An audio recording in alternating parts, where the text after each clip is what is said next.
Welcome to economic solutions. আজকে আমরা Indian ইকোনমির ওপর বেশ কিছু এমসিকিউ নিয়ে ডিসকাস করব, যেগুলো আর কি ডাব্লিউবিসিএস অন্যান্য কম্পিটিটিভ এক্সামের ক্ষেত্রে খুবই গুরুত্বপূর্ণ।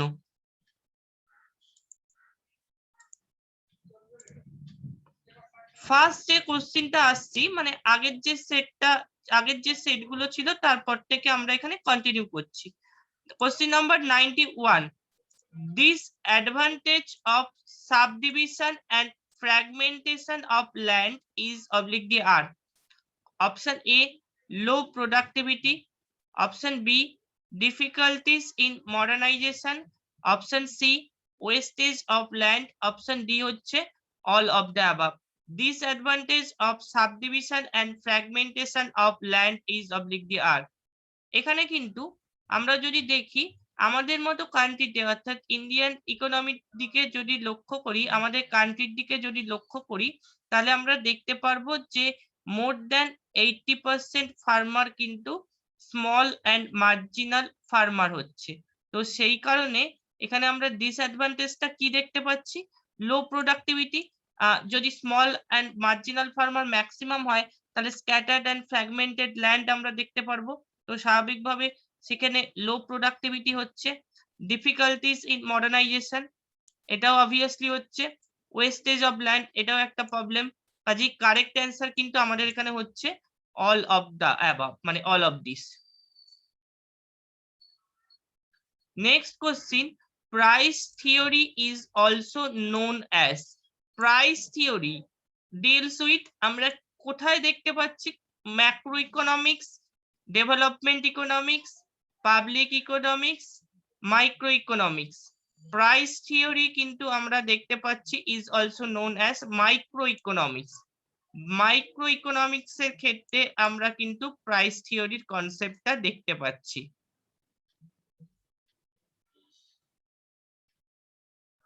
নেক্সট কোশ্চিন নাম্বার 93, এখানে the concept of human development index was developed.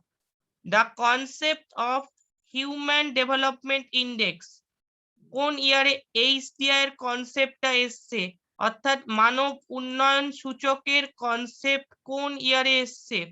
was developed, এখানে কিন্তু ইয়ারটা হবে, অপশনগুলো একটু দেখে নি। at the beginning of 1950s, at the beginning of 1960s, at the beginning of 1970s, at the beginning of 1990s. Correct answer কিন্তু আমাদের এখানে হচ্ছে option D, at the beginning of 1990s. Human development index was published by, কে publish করছে? First time আমরা দেখতে পাচ্ছি human development index published হয়েছে ইউএনডিপি বা ইউনাইটেড নেশনস ডেভেলপমেন্ট প্রোগ্রাম কিন্তু পাবলিশ করেছে হিউম্যান ডেভেলপমেন্ট ইন্ডেক্স। আমরা যদি লক্ষ্য করি তাহলে দেখতে পারবো যে হিউম্যান ডেভেলপমেন্ট ইন্ডেক্সের আন্ডারে তিনটে ইন্ডিকেটর মেনলি থাকে। তিনটে ইন্ডিকেটর কি কি? একটাকে আমরা দেখছি লাইফ এক্সপেক্টেন্সি অফ বার্থ, একটাকে দেখছি আমরা লিটারেসি রেট, একটাকে আমরা দেখছি স্ট্যান্ডার্ড অফ লিভিং। এই তিনটে ইন্ডিকেটরের ওপর বেস করে আমরা কিন্তু হিউম্যান ডেভেলপমেন্ট ইন্ডেক্সে কোন কান্ট্রি কিরকম র্যাঙ্ক সেটা কিন্তু ঠিক করা হচ্ছে। এখানে যদি মিনিমাম ভ্যালু দেখি হিউম্যান ডেভেলপমেন্ট ইন্ডেক্সের ক্ষেত্রে, এই তিনটে ইন্ডিকেটরের উপর বেস করে মিনিমাম ভ্যালু হচ্ছে 0, ম্যাক্সিমাম ভ্যালুয়েশন আমরা দেখতে পাচ্ছি 1। 0 থেকে 1 এর মধ্যে লাইক হচ্ছে হিউম্যান ডেভেলপমেন্ট ইন্ডেক্সের ভ্যালুয়েশন। আমরা যদি লক্ষ্য করি তাহলে দেখতে পারবো একে, এই ভ্যালুয়েশনকে তিনটে ক্যাটাগরিতে ডিভাইড করা যাচ্ছে। একটা হচ্ছে 0 থেকে 0.5, একটা আমরা দেখতে পাচ্ছি 0.5 থেকে 0.8, আরেকটা আমরা দেখতে পাচ্ছি ক্যাটাগরি হচ্ছে মোর দ্যান 0.8। যে সমস্ত কান্ট্রিগুলোর ক্ষেত্রে 0 থেকে 0.5 হিউম্যান ডেভেলপমেন্ট ইন্ডেক্সে ভ্যালুয়েশন থাকছে, সেই কান্ট্রিগুলোকে আমরা আন্ডার ডেভেলপ কান্ট্রি বা লেস ডেভেলপ কান্ট্রি বলে থাকি। যে সমস্ত কান্ট্রিগুলোর ক্ষেত্রে আমরা দেখতে পাচ্ছি ভ্যালুয়েশন 0.5 থেকে 0.8 এর মধ্যে হচ্ছে, সেই কান্ট্রিগুলোকে আমরা কিন্তু মিডল ইনকাম কান্ট্রি বলে থাকি। ইন্ডিয়ার যদি দেখি, ইন্ডিয়ার কিন্তু এর মধ্যেই থাকছে।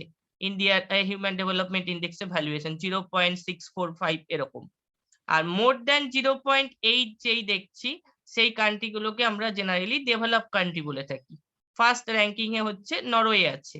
ইন্ডিয়ার র্যাঙ্ক যদি আমরা লক্ষ্য করি হিউম্যান ডেভেলপমেন্ট ইন্ডেক্সে, তাহলে আমরা দেখতে পারবো ইন্ডিয়ার র্যাঙ্ক হচ্ছে প্রেজেন্টলি হিউম্যান ডেভেলপমেন্ট ইন্ডেক্সে 2020 এর উপর বেস করে 131।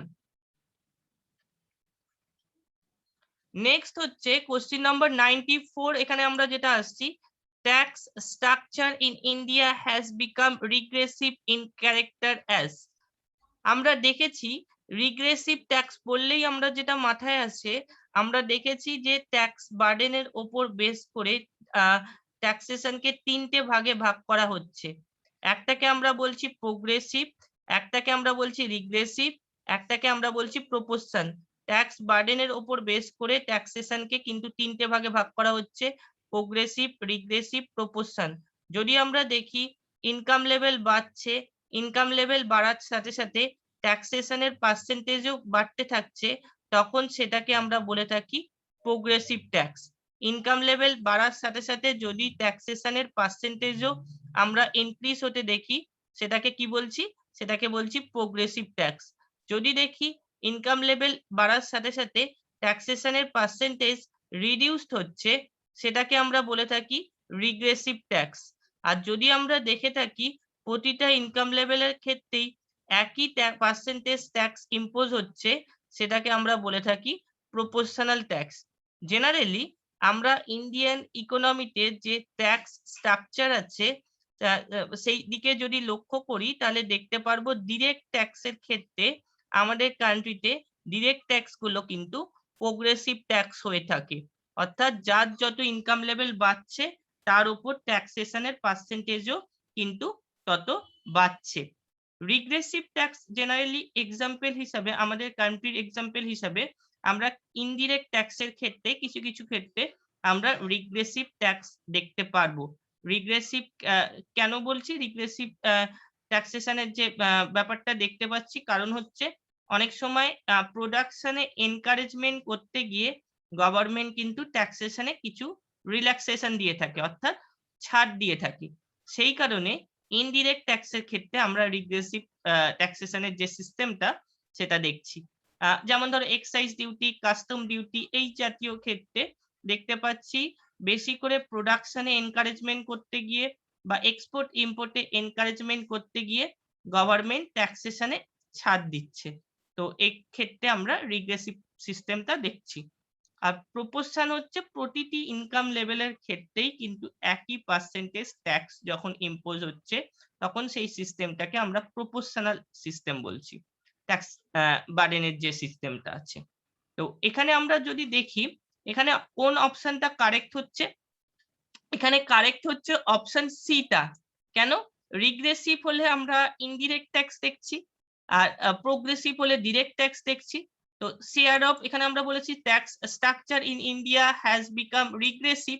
রিগ্রেসিভ যেহেতু বলেছি, share of direct taxes decreasing and indirect taxes increasing. Share of direct taxes decreasing and indirect taxes increasing. Option C হচ্ছে আমাদের এখানে correct answer. Next question, Gini coefficient. Gini coefficient is a device of poverty estimation that simply implies.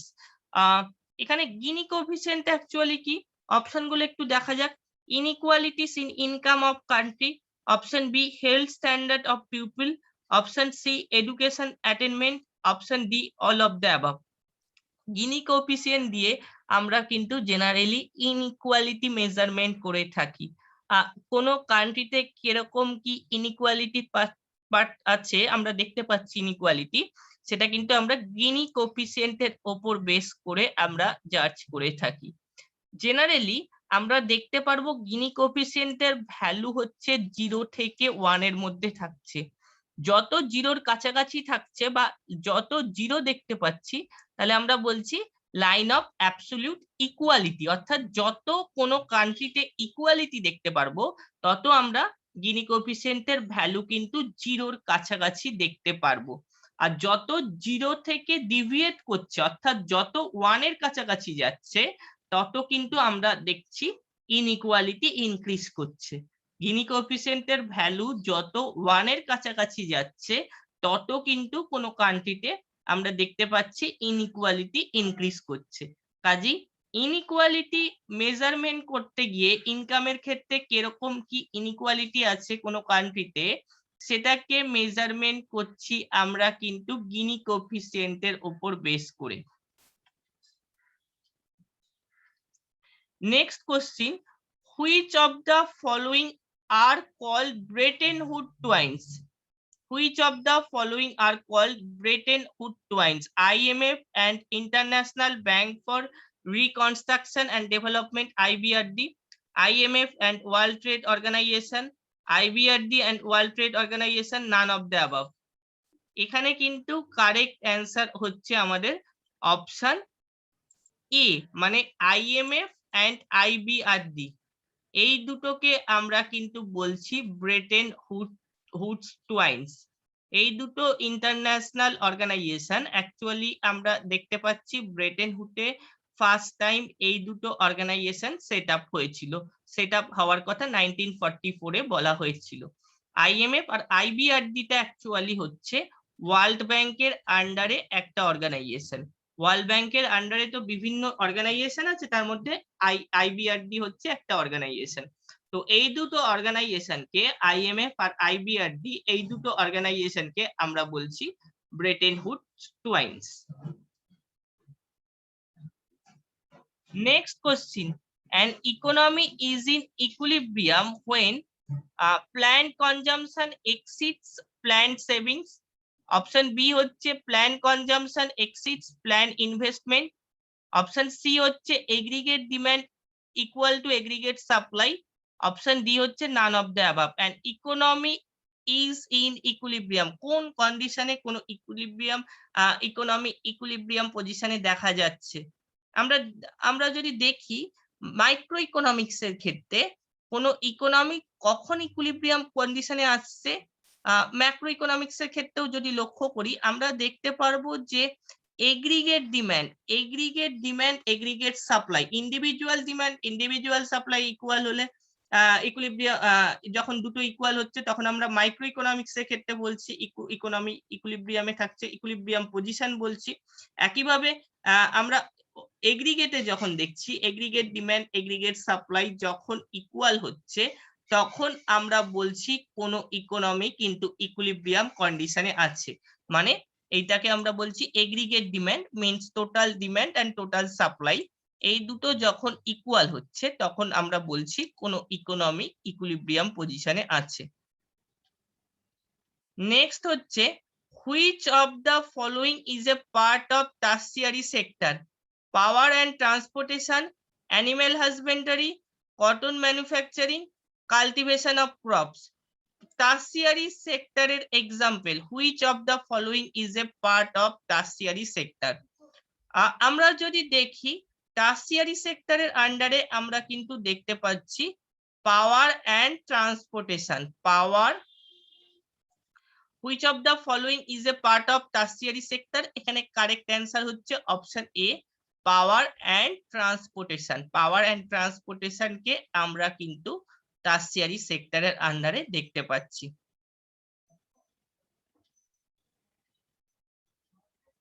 Next question, question number 99, in the cheap monetary policy of RBI, in the cheap monetary policy of RBI, money supply is raised by reducing the value of bank rate. Money supply is reduced by increasing the value of bank rate. Money supply is increased by increasing the value of bank rate. Money supply is raised by increasing the value of bank rate. কোনটা correct হবে? Question number 99। আমরা যদি দেখি দু ধরনের monetary policy actually ইকোনমিতে দেখা যায়। একটাকে আমরা বলছি চিপ মানিটারি পলিসি, একটাকে আমরা বলছি dear monetary policy. Inflation control করতে গিয়ে যে ধরনের মানিটারি পলিসি আরবিআই অ্যাপ্লাই করছে সেটাকে আমরা বলে থাকি dear monetary policy. Dear monetary পলিসির ক্ষেত্রে আমরা দেখতে পাচ্ছি যে মানি সাপ্লাই আরবিআই রিডিউস করছে। এবার মানি সাপ্লাই রিডিউস করতে গিয়ে আরবিআই সেক্ষেত্রে আমরা দেখতে পাচ্ছি যে ব্যাংক রেটের পার্সেন্টেজ ইনক্রিজ করছে বা রেপো রেটের পার্সেন্টেজ ইনক্রিজ করছে বা cash reserve ratio percentage increase করছে। অর্থাৎ আরবিআই ক্রেডিট কন্ট্রোল পলিসির আন্ডারে, কোয়ান্টিটেটিভ মেথডের আন্ডারে আর কি, ক্রেডিট কন্ট্রোল পলিসিতে যে ইনস্ট্রুমেন্ট গুলো আছে সেগুলোর পার্সেন্টেজ গুলোকে ইনক্রিজ করিয়ে আরবিআই যখন মানি সাপ্লাইকে রিডিউস করাচ্ছে ইনফ্লেশন কন্ট্রোল করতে গিয়ে, তখন সেই ধরনের মানিটারি পলিসিকে আমরা বলছি dear monetary policy.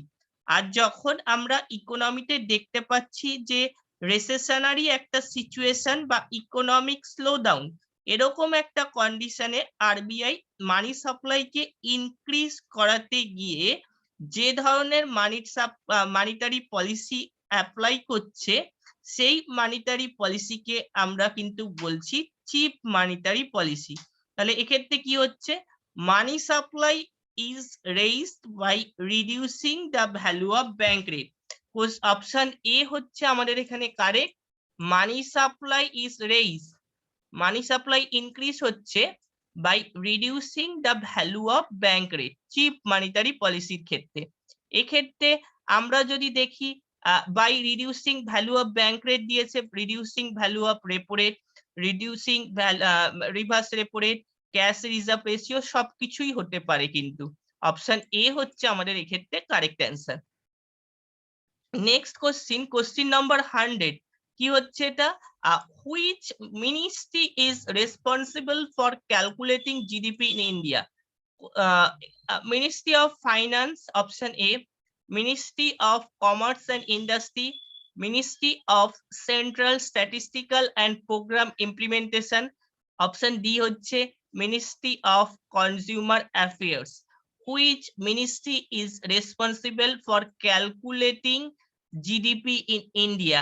Correct answer কিন্তু হচ্ছে এখানে ministry of, option C, ministry of central statistical and programme implementation, ministry of central statistical and programme implementation, option C হচ্ছে কারেক্ট অ্যান্সার। নেক্সট হচ্ছে India's real GDP is projected to record how much growth in 2000 in financial year 2021-22? 11%, 13%, 14%, 12.7%. Real GDP means কোনটাকে আমরা real GDP বলছি? GDP at base year prices, GDP at base year prices, এটাকে আমরা বলছি real GDP. কতটা project করা হয়েছে 2021-22 বাজেটে, ইউনিয়ন বাজেটে আমরা দেখতে পাচ্ছি প্রজেক্টেড, এটা মানে এস্টিমেট করা হয়েছে রিয়েল জিডিপি 11%, অপশন এ হচ্ছে আমাদের এখানে কারেক্ট অ্যান্সার। আর নমিনাল জিডিপি যদি দেখি, নমিনাল জিডিপি হচ্ছে GDP at current year prices, nominal GDP projected করা হয়েছে 15.4%, আর রিয়েল জিডিপি প্রজেক্টেড করা হয়েছে 11%, এই দুটো।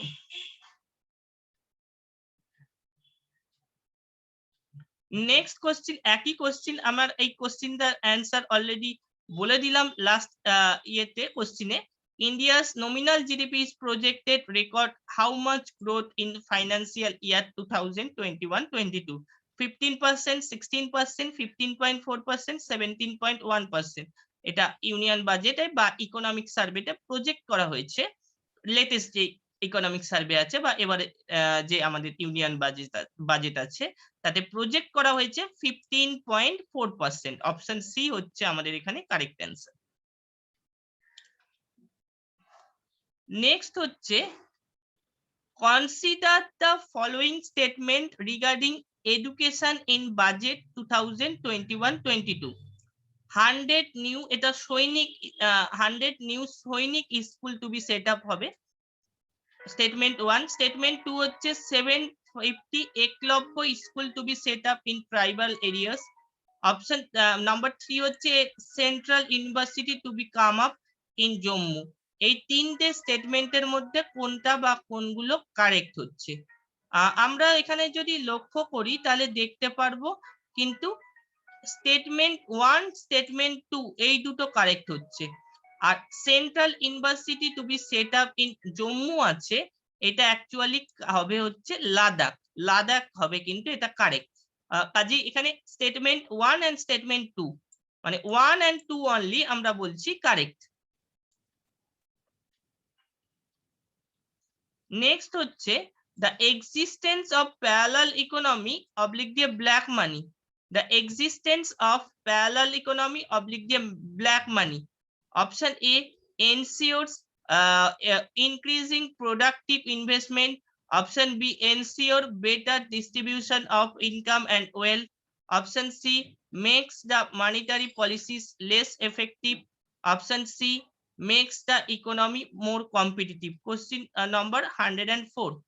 তো এখানে প্যারালাল ইকোনমি যদি বলে, এখানে যদি ব্ল্যাক মানির কথা বলে, তাহলে আমরা বলবো এই existence of a parallel economy oblique দিয়ে ব্ল্যাক মানি, কারেক্ট অ্যান্সার হচ্ছে makes the monetary policies less effective. Option C হচ্ছে আমাদের এখানে correct answer, makes the monetary policies less effective. Option C হচ্ছে কারেক্ট অ্যান্সার। কেন? কারণ হচ্ছে আমরা দেখতে পাচ্ছি যে ব্ল্যাক মানি বা প্যারালাল ইকোনমির ক্ষেত্রে গভর্নমেন্টের কিন্তু অ্যাকচুয়ালি কোনো ডেটা থাকছে না, কতটা কি ব্ল্যাক মানি আছে বা এই সংক্রান্ত কোনো ডেটা গভর্নমেন্টের কাছে থাকছে না। কাজেই স্বাভাবিকভাবেই এক্ষেত্রে মানিটারি পলিসি বলো বা ফিসকাল পলিসি বলো, গভর্নমেন্টের ফিসকাল পলিসি বলো, কোনোটাই কিন্তু এফেক্টিভ হচ্ছে না। অপশন সি হচ্ছে আমাদের এখানে correct answer.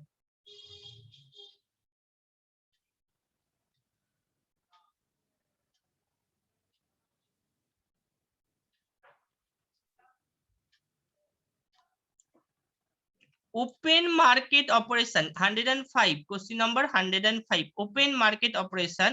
Option A an indirect way to control credit. Option B a direct way to control credit. Option C a technique to assist foreign exchange dealers in doing their business. Option D none of the above. Open market operation actually আমরা দেখতে পাচ্ছি RBI credit control পলিসির আন্ডারে দুটো method থাকে, দু ধরনের method, একটাকে আমরা বলছি কোয়ান্টিটেটিভ মেথড, একটাকে আমরা বলছি কোয়ালিটেটিভ মেথড।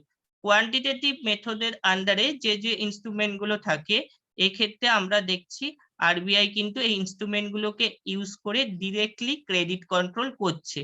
আর যেখানে আমরা কোয়ালিটেটিভ মেথডের আন্ডারে যে যে ইনস্ট্রুমেন্ট গুলো আছে, এখানে কিন্তু আরবিআই ডিরেক্টলি ক্রেডিট কন্ট্রোল করছে না, এগুলো এক্ষেত্রে আমরা দেখতে পাচ্ছি আরবিআই ইনডিরেক্টলি ক্রেডিট কন্ট্রোল করছে, মানে সাইকোলজিক্যাল একটা প্রেসার ক্রিয়েট করছে শিডিউল কমার্শিয়াল ব্যাংকগুলোর উপর, এর মাধ্যমে আরবিআই কিন্তু ক্রেডিট কন্ট্রোল করছে। তাহলে ওপেন মার্কেট অপারেশনকে আমরা বলবো a direct way to control credit, যেহেতু এটা RBI quantitative method, credit control পলিসির আন্ডারে কোয়ান্টিটেটিভ মেথডের মধ্যে পড়ছে আর কি। এবং এক্ষেত্রে আমরা দেখতে পাচ্ছি যে ট্রেজারি বিল বা গভর্নমেন্ট সিকিউরিটি এগুলোকে আরবিআই কমার্শিয়াল ব্যাংকগুলোকে সেল করছে বা পারচেস করছে, এর মাধ্যমে ইকোনমিতে মানি সাপ্লাইকে রিডিউস করানোর চেষ্টা করছে বা ইনক্রিজ করানোর চেষ্টা করছে আরবিআই।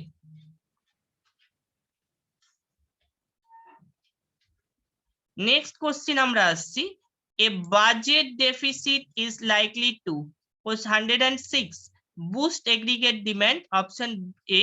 অপশন বি হচ্ছে lead to less import spending. Option C হচ্ছে lead to falling prices. Option D হচ্ছে leads to more unemployment. Budget deficit যত ইনক্রিজ করবে তত কিন্তু বুঝতে হবে গভর্নমেন্ট বাজেট এক্সপেন্ডিচারের পার্টটা ইনক্রিজ করাচ্ছে, বাজেটে যত রিসিপ্ট হচ্ছে গভর্নমেন্টের তার থেকে এক্সপেন্ডিচারের পার্টটা বাড়ছে, মানে পাবলিক এক্সপেন্ডিচার বা বাজেটের যে অ্যালটমেন্ট গুলো গভর্নমেন্ট করছে বিভিন্ন ধরনের, সেগুলো ইনক্রিজ করছে। তার মানে এই বাজেট এক্সপেন্ডিচার বাড়া মানে ন্যাচারালি আমরা দেখতে পাচ্ছি যে কমন পাবলিকের হাতে একটা স্কিম পলিসিতে বেনিফিট পাওয়ার আরো স্কোপ গুলো বাড়ছে বিভিন্ন ধরনের গভর্নমেন্টের স্কিম পলিসিতে। তার মানে অটোমেটিক্যালি আমরা বলতে পারছি যে ইকোনমিতে মানি সাপ্লাই ইনক্রিজ হওয়ার একটা স্কোপ বা ইনক্রিজ মানে একটা বাড়ছে আর কি, ডেফিনেটলি বাড়ছে, আমরা বলতে পারছি। তার মানে বাজেট ডেফিসিট যত ইনক্রিজ হবে তত কিন্তু আমরা দেখতে পারবো এগ্রিগেট ডিমান্ড কিন্তু ইনক্রিজ করবে। বুস্ট এগ্রিগেট ডিমান্ড মানে বলতে চাইছে এগ্রিগেট ডিমান্ড ইনক্রিজ করছে। যত বাজেট ডেফিসিট বাড়বে, বাজেটে এক্সপেন্ডিচারের পার্টটা বাড়বে, তত কিন্তু আমরা এগ্রিগেট ডিমান্ডের পার্টটাও ইনক্রিজ করতে দেখতে পারবো ইকোনমিতে। অপশন এ হচ্ছে এখানে আমাদের কারেক্ট অ্যান্সার। নেক্সট হচ্ছে the fiscal deficit in budget estimate 2021-22। Fiscal deficit in budget estimate 2021-22 is estimated to be -% of GDP.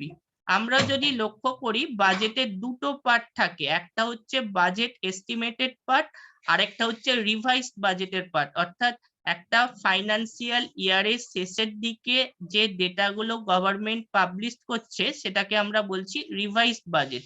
R budget estimated পার্টটা কখন আমরা দেখতে পাচ্ছি, ইউনিয়ন বাজেট যখন পার্লামেন্টে পাস হচ্ছে তখন আমরা বাজেট এস্টিমেটেড পার্টটা দেখতে পাচ্ছি। তাহলে এখানে কোনটা কারেক্ট হচ্ছে, the fiscal deficit in budget estimate 2021-22 is estimated to be -% of the GDP. Correct answer হচ্ছে 6.8%। যেটা আমরা লাস্ট ফাইন্যান্সিয়াল ইয়ারে ফিসকাল ডেফিসিট যদি লক্ষ্য করি 2020-21 এই ফাইন্যান্সিয়াল ইয়ারে আমরা দেখতে পাচ্ছিলাম ফিসকাল ডেফিসিট হচ্ছে 9.5%। এটা এবছরের ইউনিয়ন বাজেটে এস্টিমেট করা হয়েছে 6.8%। অ্যাকচুয়ালি ফিসকাল ডেফিসিটটা কি, ফিসকাল ডেফিসিট হচ্ছে actually budget expenditure minus budget receipt excluding borrowing and other liabilities. অর্থাৎ বাজেট এক্সপেন্ডিচার এবং বাজেট রিসিপ্টের যে গ্যাপটা সেটাই কিন্তু আমরা ফিসকাল ডেফিসিটের ক্ষেত্রে দেখছি। শুধুমাত্র বাজেট রিসিপ্টের আন্ডারে আমরা যে বরোয়িং এন্ড আদার লায়াবিলিটিস এর পার্টটা আছে এটাকে কনসিডার করছি না।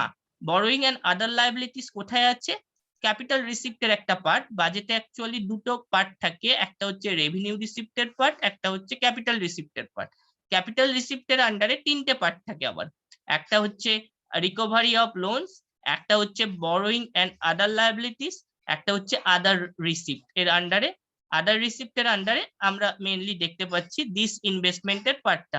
তো এই যে ক্যাপিটাল রিসিপ্টের আন্ডারে বরোয়িং এন্ড আদার লায়াবিলিটিস আছে, এই পার্টটাকে আমরা যখন কনসিডার করি না, মানে ফিসকাল ডেফিসিটের ক্ষেত্রে এই পার্টটাকে আমরা কনসিডার করি না।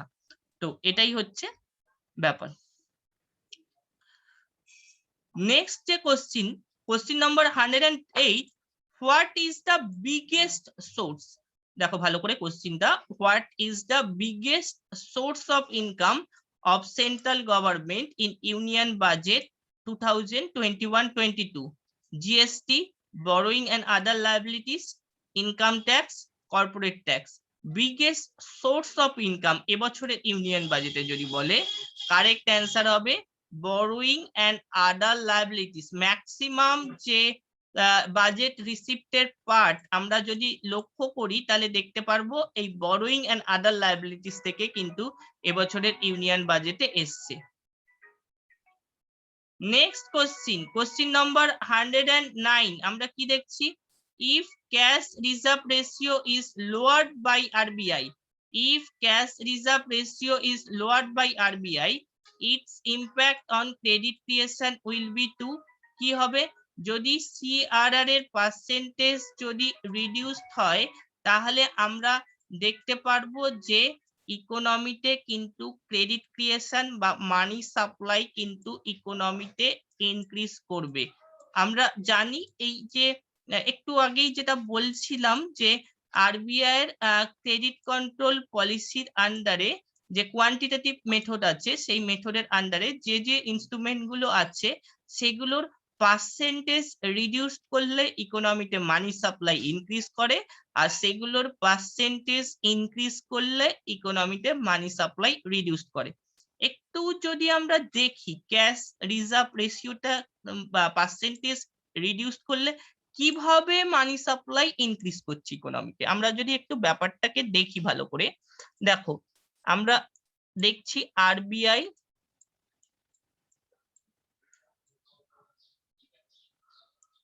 কমার্শিয়াল ব্যাংক, কমার্শিয়াল ব্যাংক বলতে এখানে হবে শিডিউল কমার্শিয়াল ব্যাংক, আর সিপি মানে হচ্ছে কমন পিউপিল।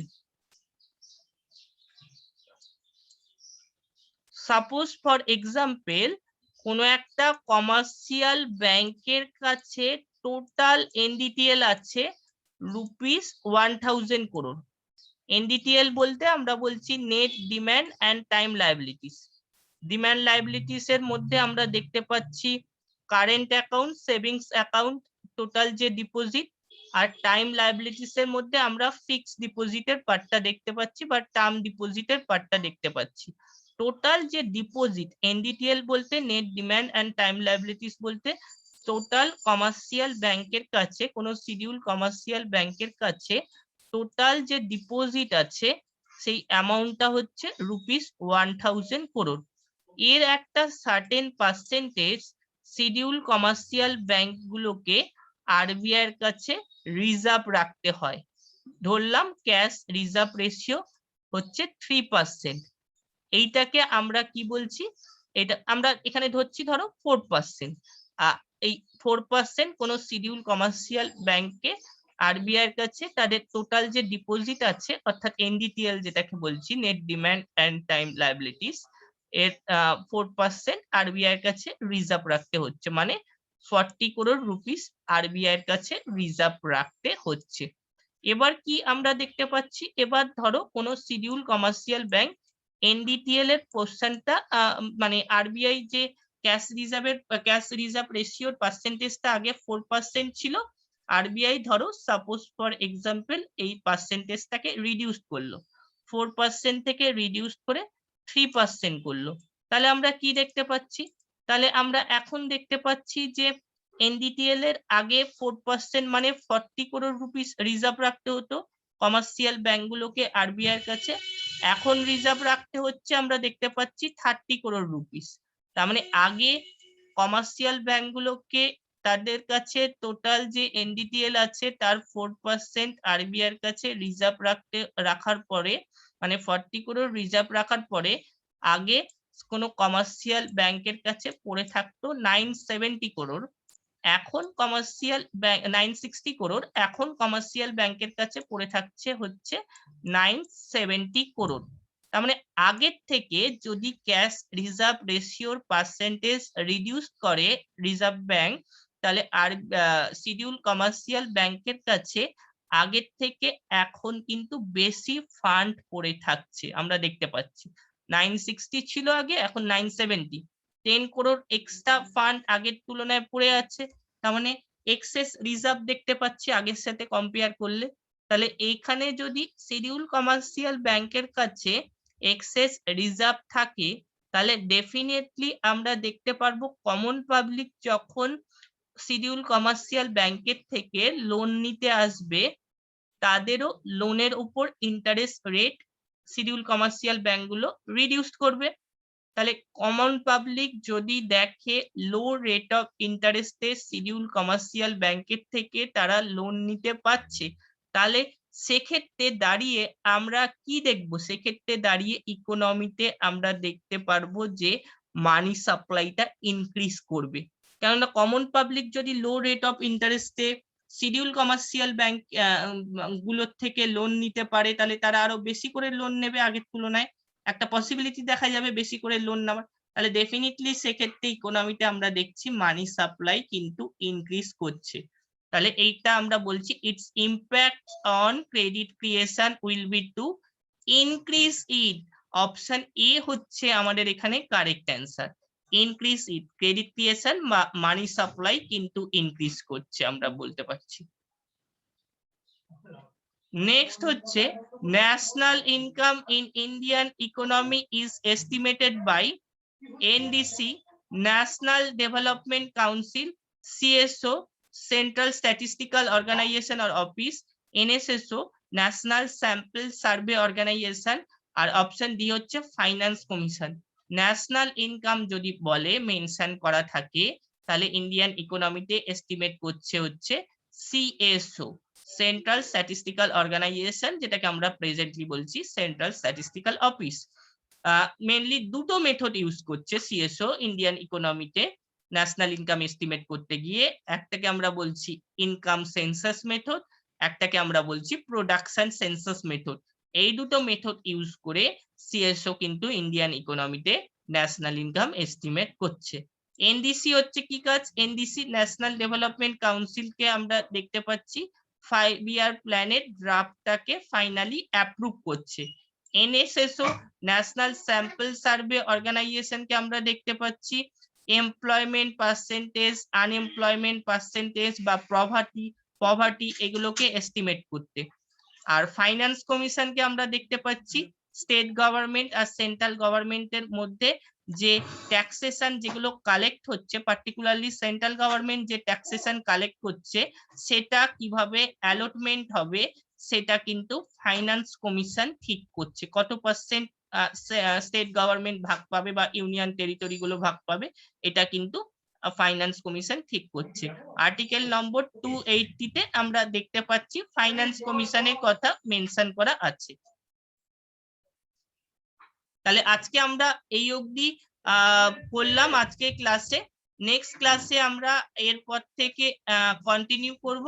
সবাইকে বলবো যে ইকোনমিক সলিউশনস এই ইউটিউব চ্যানেলটাকে সাবস্ক্রাইব করে রাখতে, যাতে করে আমি যদি আরো এই এমসিকিউ কোশ্চিন পরবর্তীকালে ডিসকাস করি বা নতুন নতুন টপিক নিয়ে ডিসকাস করি, তাতে তোমরা নোটিফিকেশন গুলো সহজেই পেয়ে যাবে।